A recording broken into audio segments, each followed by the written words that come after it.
Peppers, of course, basil does really fluoride-free water. Let me flip this camera right here. So also, what do I have here? There's probably a bug in it. No chemicals.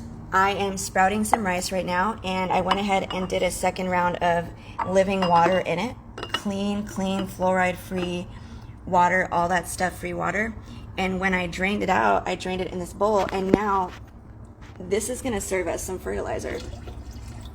And so I will do that later. So these are some of the things that are really, really great in Texas heat. Lemon verbena, lemongrass. Lemongrass, amazing for removing biofilm, natural quercetin, natural limonene, actually natural, and all these things. Peppers, of course, basil does really, really well. More lemongrass. Tomatoes, of course, are going to do really, really well. I just took an heirloom seed from the store, from a tomato from the store, and did this. Holy basil does amazing. So if you get stressed out a lot, this is an adaptogen. Adaptogens are great. Purslane, wood sorrel is growing wild in my pots every single season. I never have to lift a thumb. This Morning Glory, sold in my store. It is heirloom Morning Glory. I've never had to sow a seed for many years, going on the same set of seeds. And the seeds just show up in my pots.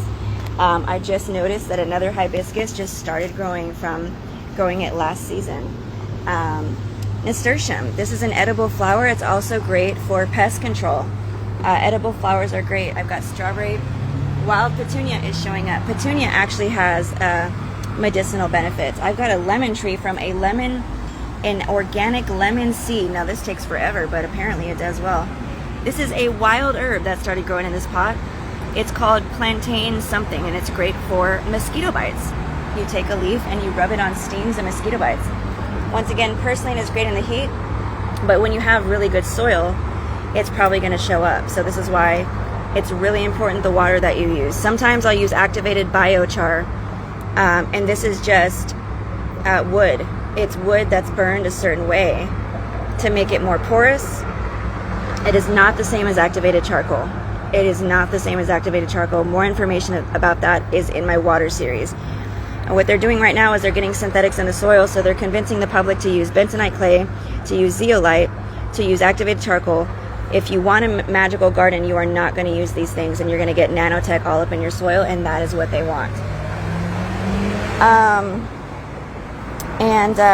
Turmeric. Turmeric is so medicinal, and it actually does really, really, really great in Texas heat. I've got another, I think this is wild spinach growing in this pot, just started growing. And this is the Globe Amaranth. And so I was growing this last season, and I had no idea it dropped seeds. So it dropped seeds for me. And once again, this is the beauty of heirloom open pollinated gardening.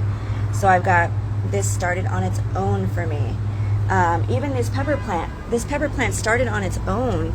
This other pepper plant, shishito, it started on its own from growing peppers from so long. And I don't even know how it got upstairs from downstairs. It's still a mystery. Dandelion is great out here.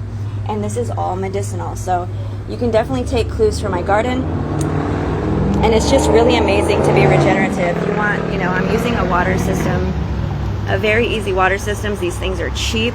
They're so easy to use. I made my own fountain from a cheap pot from Amazon. I put a faucet on there. Look, I've got a Siberian elm growing here that I actually sell in my store as well. This has medicinal properties of slippery elm. They can be a bit invasive, but they're beautiful. And since nobody's here, I'm just gonna